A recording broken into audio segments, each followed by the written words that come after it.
Hi folks, welcome back. Thank you for watching. Please do hit subscribe if you haven't done so yet. It really does help when you do that. So today folks, something else new to unveil onto the channel. I promised you a few new things coming throughout August, and last Friday you met my Rickenbacker for the first time. Well, today we have new thing number 2. And what in the world is sat on the desk over my shoulder there? Well, there's a short answer to that and a much longer answer, so I'll give you both. The short answer is it's a kit build based on the old Marshall 18W circuit. The much longer answer, however, is I spotted this on eBay, and straight away you can tell it's definitely homemade. From the kind of DIY head shell enclosure that seems to have been made from some sort of hacked up shelving, through to the very, very fake Marshall badge on the front there. But I saw it pop up on eBay and I was looking at the circuit. It seemed to be very well built with some nice components in it, but I didn't really know too much about what I was looking at. So I messaged the seller and I was trying to find out who built this amp in the first place, the exact specification, who provided the kit it was built from, but they didn't know anything about it either. But this thing was going for a very, very low price, and I put in an even lower offer than that, and bugger me, it was accepted. So I got this thing for an absolute steal. Anyway, it turned up, I plugged it in, and it sounded really cool. It was fully working, it was great. But it wasn't quite what I was expecting that circuit to sound like, given all the vintage examples I've listened to online over the years.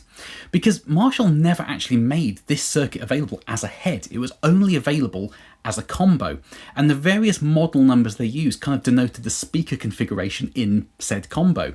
So the most common one to come across is the 1974, which, bear in mind, that's not the year it came out in the mid-60s, confusingly, that's the model number, and the 74 was the 2x12 combo. There was also a 2x10, I believe that was the 1958 model number, I could be wrong on that, and I think there was also a 1x12 combo knocking about somewhere, but the 1974 was the most common version to find. And on that original amp circuit, the amp basically had two identical sides to it, but one had a tremolo circuit in it. But over the years, the 18W circuit has become very, very popular in DIY amp building communities because it's fundamentally a very simple amp circuit, but it's also a classic amp in its own right. So it's a very good starting point for people wanting to learn how to build their own amplifiers.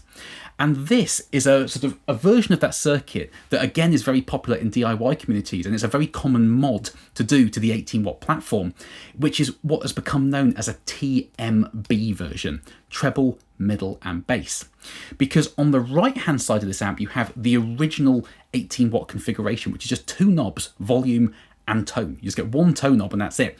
And to my ears it seems to be, this might not be exactly what it's doing, but it sounds a little bit like a tilt EQ. So you turn it clockwise, it gets brighter but also thinner in the low end. You turn it counterclockwise, it gets darker but also thicker in the low end. So it seems to be kind of pivoting around a fixed mid-range as you turn the tone knob. Again, it might not be exactly what it's doing, but that's what it sounds like to me anyway.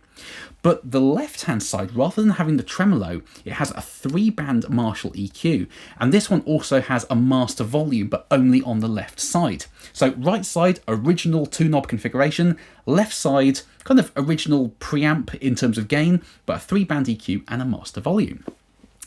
So the first thing I wanted to do was figure out exactly who had provided this kit in the first place, and there's various manufacturers online who offer their own TMB sort of build-it-yourself kits. But what really gave it away, and this took a lot of sleuthing to figure out, was the output transformer this amplifier has in it, which is made by a company called Hammond. Very, very sort of top quality output transformers. They were used by Trainer amps back in the day, but only one manufacturer of kits that I could find offered a TMB kit with a Hammond output transformer as standard, and that was a company over in Germany called Tubetown. So I shot them over an email and said, look, I've bought this on eBay, here's some photos, is it one of yours, basically? And after a bit of sort of to and fro, they confirmed, yes, it's one of their kits. But they also confirmed something else that I'd kind of figured out myself, which is whoever built the kit up ditched some of the components that was provided with the kit and had replaced it with much higher quality components, especially the Sozo tone capacitors. Now, my JTM 45 clone has Sozo caps in, and that's my favourite amp I've ever played. So I was kind of hedging my bets a bit that this thing would sound pretty good. But that was basically what it was. It was a Tubetown 18W TMB kit that somebody had kind of built up and then upgraded a little bit along the way. But the other thing I wanted to do was take it to my local amp tech. It was a great chap called Mike Devine. He's been fixing my amps for years, really, really knows his stuff. Because when you buy somebody else's kit build on eBay, lots of the amps, like my JTM45 clone, have been built by expert amp builders meticulously well. Other amps on there might have been built by the likes of me, and I wouldn't trust an amp that I had built as far as I could throw it. So I took it to Mike and said, look, two things. Firstly, can you give it just a general service and a sort of safety check? Just check it's not going to electrocute anybody, check that all the soldering's been done well, that sort of stuff.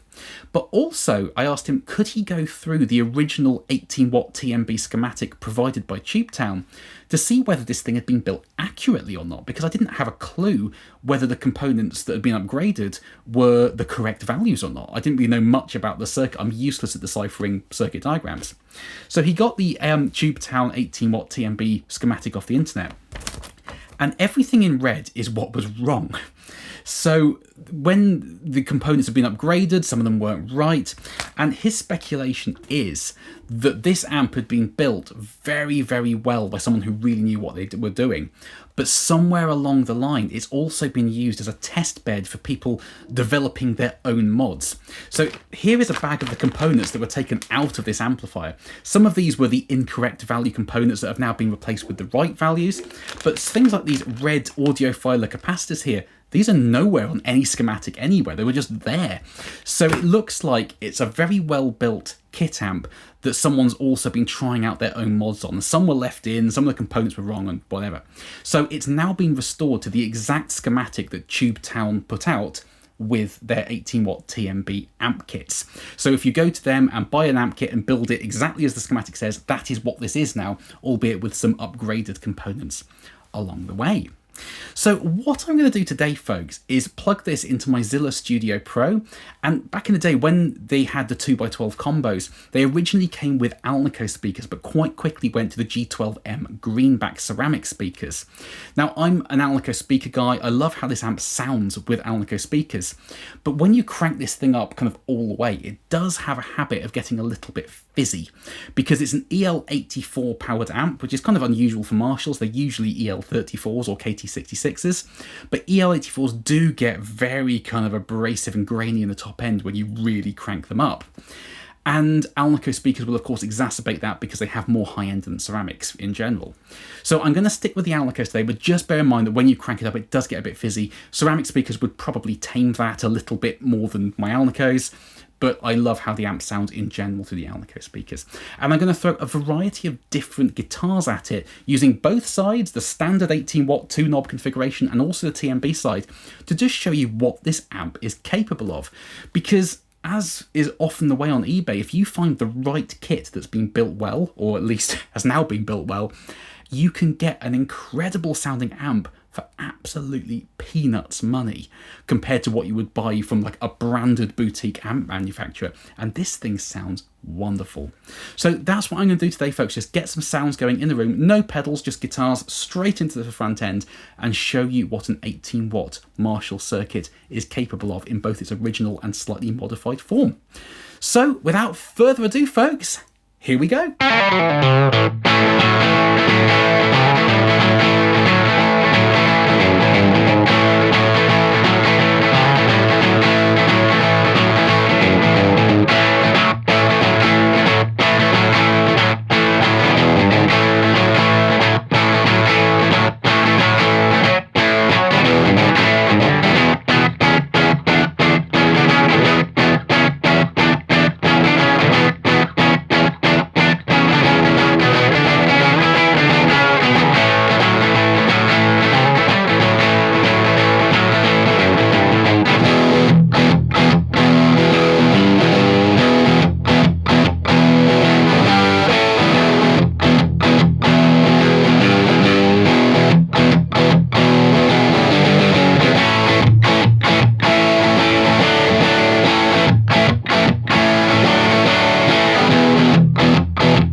there we are, folks. Now, please do comment underneath. Let me know what you thought of this amp today.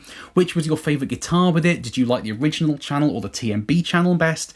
I love chatting nerdy guitar stuff with you folks down in the comments section. Now, there's some really cool sounds in this amp, isn't there? And as I said in the intro, with Alnico speakers, that sort of fizz when you really crank it up kind of all the way, as I did with the Les Paul Standard today, it is fairly noticeable, and ceramic speakers would probably be better with this circuit for higher gain. But for the low gains, the crunch sounds, and Alnico speakers for me just really do it. And I think this thing sounds spectacular at kind of low to mid gain. But another thing I really like about it, and I had the exact same thing with the Highlight VR204 when I demoed that, which was also a kind of lower powered EL84 amplifier, was when you really crank it up, as I did at the end with the SG, and kind of thwack on the low E string, it really kind of sags and farts and implodes on itself.